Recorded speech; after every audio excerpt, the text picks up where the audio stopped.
this case, our topic is Why is Beautiful. We will base our presentation on a study of beauty perception in different cultures. In this regard, we will focus on China, India, and South Korea. Well, I'll just go very briefly. We'll start with the cosmetics market, giving a short overview. We'll continue with the beauty perception in different cultures. Then we'll focus our presentation on Chanel Le Blanc, which is a skin whitening product, cosmetic, that is manufactured in Asia. Then we'll go through market opportunities and culture, and then we'll conclude with a small statement. So regarding the cosmetic market, here we have a graph, and we can see that there has been a steady increase in market size in this market, like for this industry, from 2012 till 2017. So more or less 4.6% increase. So there is plenty of opportunity for newcomers as well as for international companies to establish in this type overall, especially emerging markets. And in this regard, we will take a closer look to see the market by region. So in this case, we see that the Asia Pacific is the biggest market for beauty products with 34% by 2012. Followed by Americas with 33%, and surprisingly Europe is the third spot with 29%. So then we see that Asian people in general use a lot of cosmetics, and if we take a closer look at the other graph, we see that the most demanding product are those that include the skincare, those that protect your skin, including skin whitening with 34%. Then we see the hair care products with the 25%, and then followed by makeup, toiletries, perfumes, or cosmetics. So we see this a huge demand for such products. And now we'll take a closer look at specific countries. So then we say first, like for China, this is the second largest market in Asia, below Japan. There is a huge growth potential because the economy is increasing, and also because there is more disposable income from consumers towards these products. So there is a huge demand, and foreign companies dominate the market, starting by L'Oreal, which is the market leader in China. Then we take a closer look at India. We see that there are favorable demographics, so there is going to be increasing population, putting an emphasis on lightening of skin. So skincare and color cosmetics will grow. Have been growing and will continue to grow for the last years and for the upcoming years. And Hindustan Unilever, which is the subsidiary of Unilever International, is the market leader, followed by L'Oreal. Then we see South Korea. We see that the cosmetic market is growing more than in emerging markets. There is a clear trend towards premium goods with value added. There is a rising demand not only for women but also for men consumer products, cosmetic products. Now I'm going to talk about beauty perception in different cultures. So first of all, let's start with India. So in India, fair equals beauty. Both names are synonyms, because this goes way beyond in history. Like skin for people is seen as a value superiority. White skin is perceived as like dignity, something like made of pride, whereas black skin color is completely the opposite. It's illegitimacy and it's every like negative, the negative aspect. And this predates colonialism and other forms of contact with Western societies.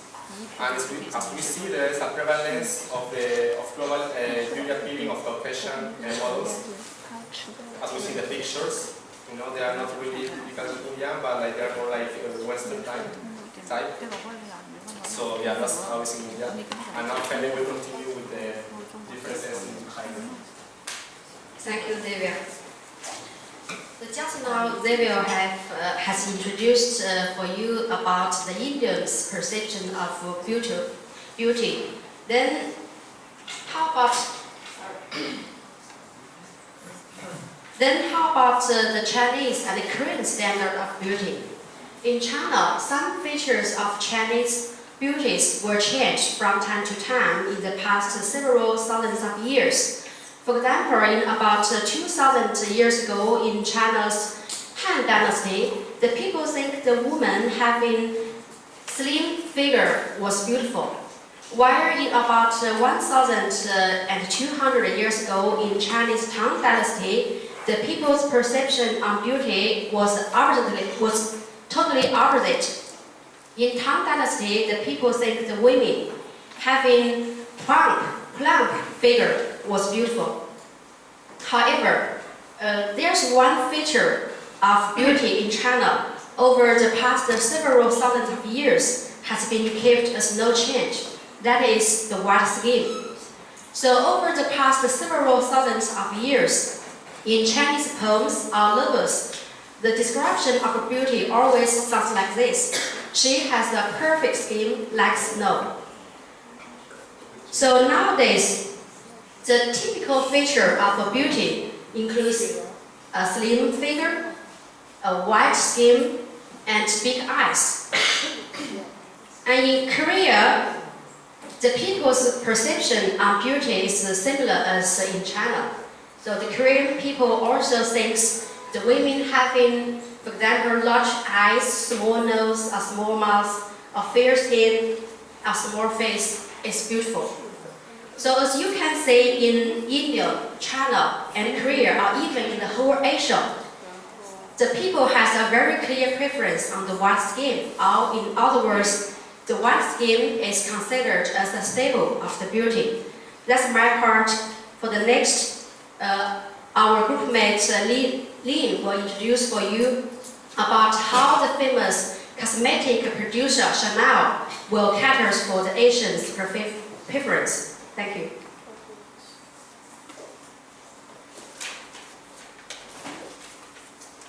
Okay, just notice that different countries have their different definition of the beauty. Some countries think white skin as the beauty. Another country maybe think the brown skin face as the beauty. So all such kind of definition just reflect on the cosmetic industry. So a lot of companies like Array, Estée Lauder, such kind of company start to research how to satisfy and suitable for the local people's skin. Among this company, Chanel do this area very good. So now I just quickly review the Chanel's company. Just like PPT shows, Chanel just founded in 1910 in Paris, and they very classic products. Chanel No. 5 perfume is the key for their started success. Later, they diversify their product. They have the product like makeup, skincare, and in the 1998, Chanel entered into the Chinese market to develop their cosmetic market. And now they have more than 70 shops in almost all the cities in China. They got a big share market in China. How they did that?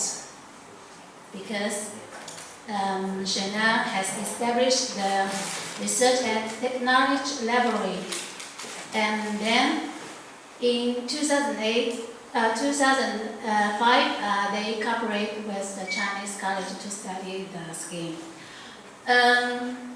In their research, they collect almost 12,000 different faces, and just like the picture shows, from the left to the right, they collect different women's face from Asia, from Africa, Europe to the Chinese, Japan, such kind of the Asian country. We notice that from the left, the skin more like brown color, and the left and the right, they prefer the white skin. So we know that. So they are finding that Chinese prefer like the white skin, just like saying old, a white complexion is powerful enough to hide 7 faults, like 100遮百丑. So based on this kind of finding research, they produce a different kind of products to help ladies whiten and lighten their face. So for the further discover, my next will introduce.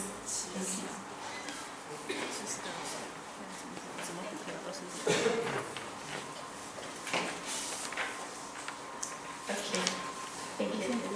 So Chanel developed a line targeting the Asian consumers. So this line, even the name was very carefully chosen, Le Blanc, which is white in French. So this line actually is not sold everywhere in the world.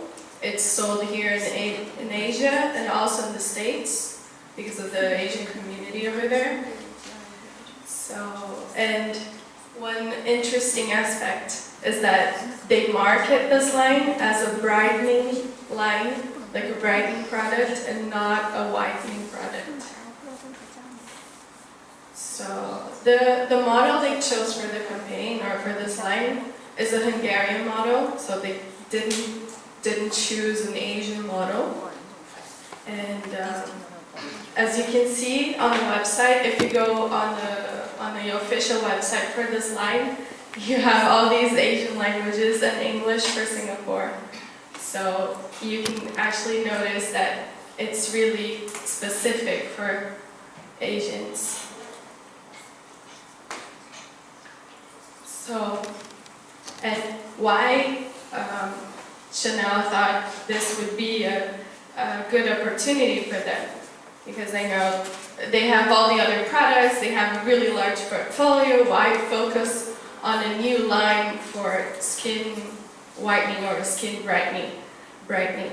So they found this cultural aspect that they could link to, is the white skin or the need for white skin here in Asia. And then they chose a local item to be like the core ingredient of this line, which is the Japanese pearl. So combining these two things, they found the market opportunity. There it is, Chanel Le Blanc. You have both needs, both things, the whitening aspect and then the local pride of having the Japanese pearl, the beautiful skin, bright and perfect. So there they decided to launch this line and to avoid controversy, because while skin whitening is it's a topic that is very delicate. Not only here in Asia, but like across the world. You can see in Jamaica and in Africa, they also have like not skin whitening, but a practice that they call skin bleaching, which is seen as a very negative thing. And maybe in the West, when we think about skin whitening, we think about Michael Jackson. So then Chanel chose very carefully how they wanted to market it as skin brightening, because it's going to bring benefits for your skin, only good things for your skin. So this is a very clever way of a brand to relate to their target group, finding a cultural aspect that they could implement or add in their product, and then that's like a recipe for success. So now, my colleague. Yeah. That's the conclusion part. I personally prefer dark skin because it's more healthier and it seems like more sexy. So let's take a look at our conclusion. White skin is considered as ideal of women's beauty in Asian culture. This idea, a beauty idea of white skin influenced by traditional Asian culture value as well as Western ideology. And the smart global brand picked those cultural aspects and brought it into their product. And fashion industry and mass media shape this ideal self-image and reinforce consumers' desire for white skin. As a result, the whitening skin product recorded dramatic growth in Asian market. This is the reason for success of the whitening product in Asian market.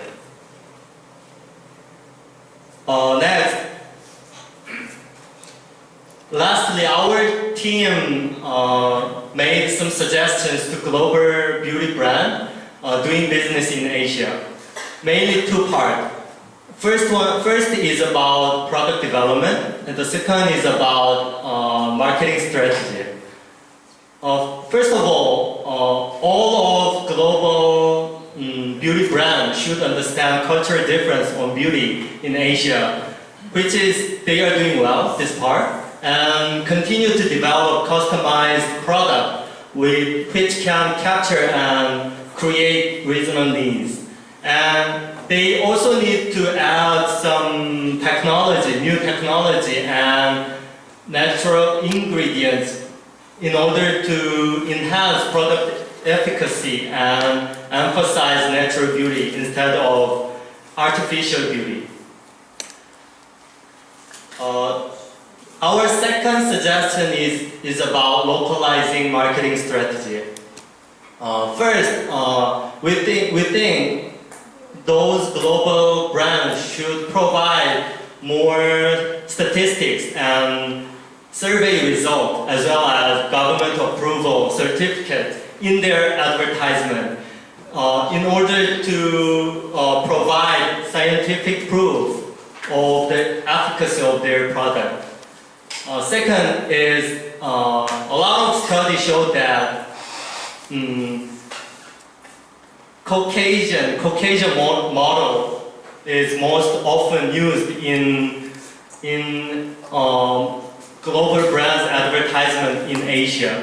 But we suggest using more local Asian model is more effective because white skin of those Asian model is more appealing and realistic to Asian consumer rather than white skin of those Caucasian models. Lastly, we suggest that using more localized slogan and theme and metaphor is highly recommended. That's all our presentation. Thank you for the listening.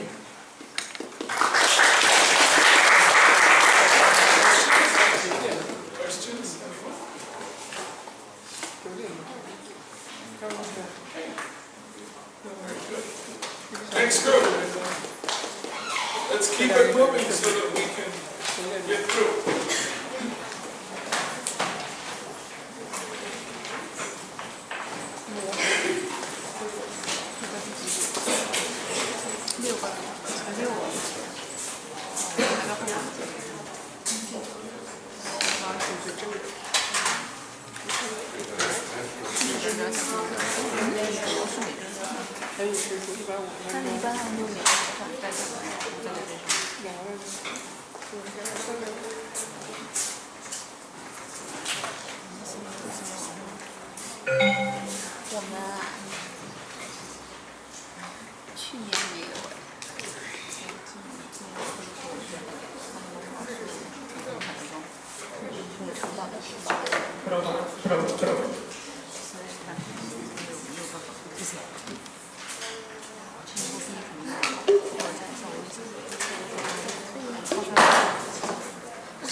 So, good evening everybody. This is group number 2. I'm Beatrice and these are Irene, Shirley, Ligen and Jan. And we're gonna show you how sometimes cultural differences are an obstacle to business expansion. And we're gonna do this by presenting you the case of eBay's failure in China. So, most people know that this multi-billion-dollar business, very successful in many countries, was no match in China. But the question is why? eBay is amazing, but actually they failed to locally adapt to a country where citizens rely on interpersonal relationship and high quality social interactions. Let's see what happened by looking at a little bit of historical background. So eBay entered China in 2002, acquiring a 33% interest in the Chinese online auction leader at the time, Ichnet, and it became one of the major players in China's consumer e-commerce market. What happens is that in 2003, Alibaba, also a Chinese e-commerce company, in order to combat this eBay expansion, founded Taobao.com. And Taobao started to offer different services and act in local consumer best interests. And as a result, they became the market leader within 2 years. So what happened is that the Taobao market share grew from 7% to an 86% from 2003 till 2013, while at the same time eBay market share plunged from 86% to 7%, also in the same period. And in the end, in 2007, eBay left the Chinese auction market. The question is again, why?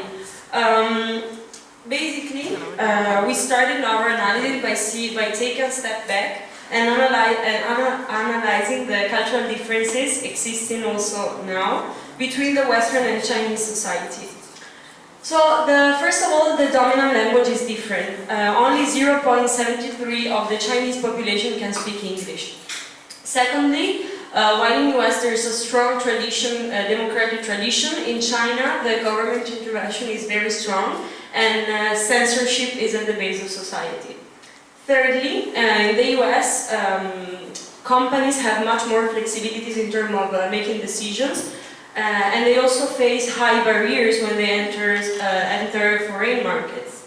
Especially in China, where the government put a strict restriction for foreign companies and also where policies encourage local enterprises.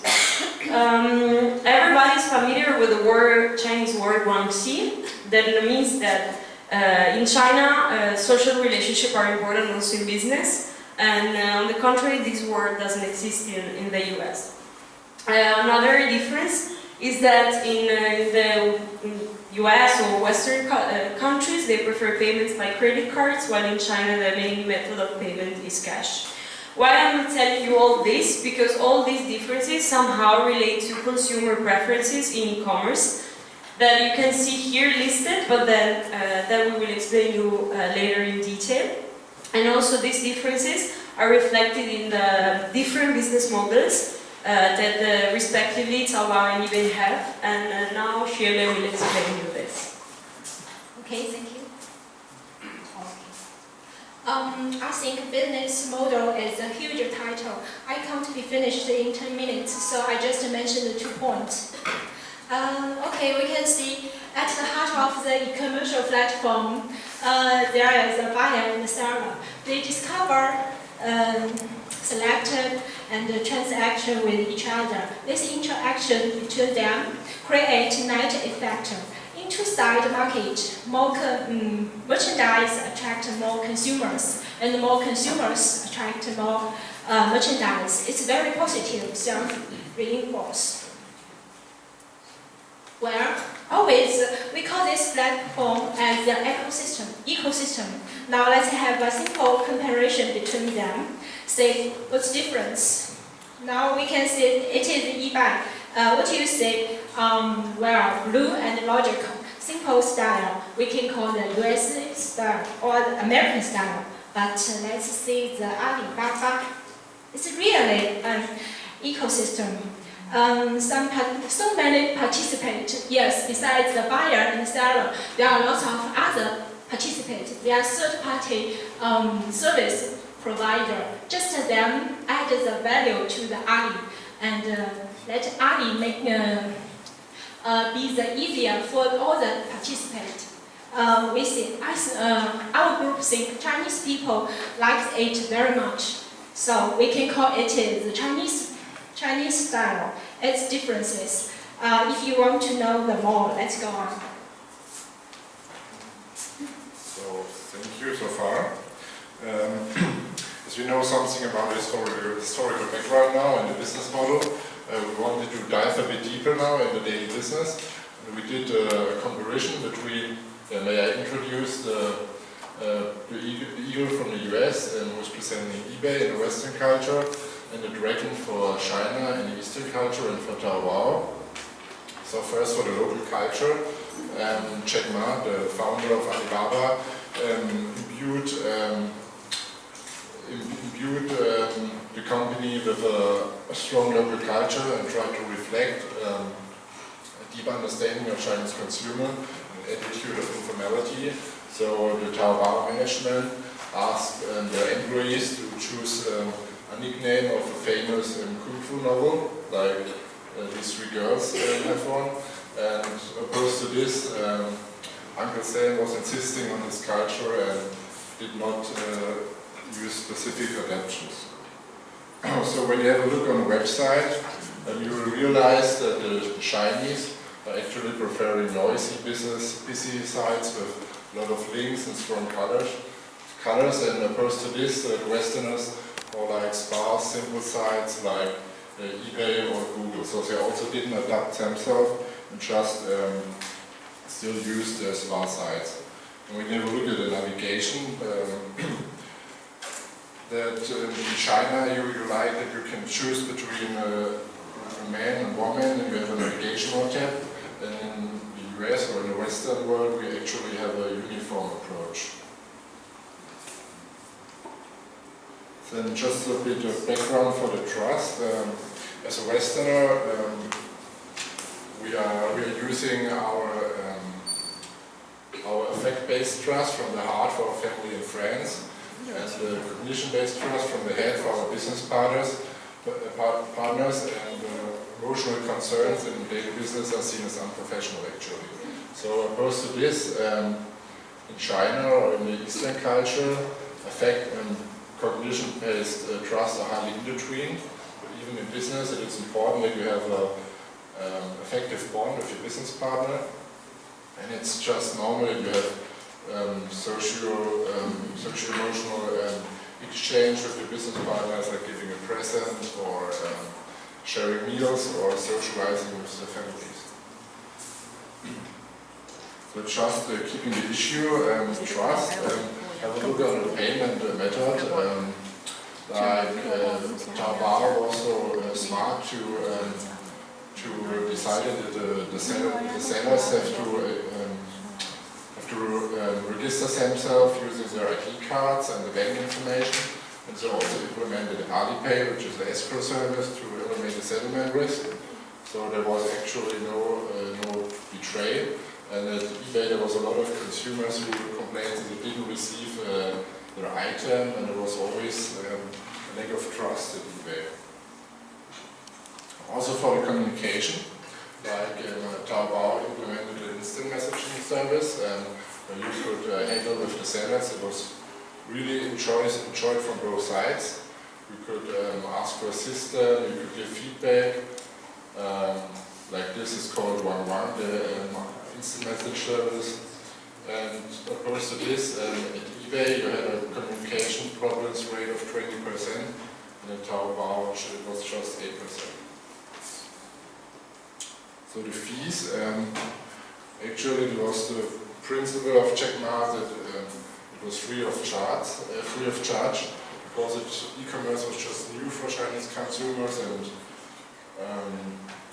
and to get them into the business, we wanted to offer it free of charge. And the Chinese consumers were just not familiar with the online marketplaces and were wary of scams. And opposed to this, again, eBay was charging for for selling and buying. So to sum up, eBay wasn't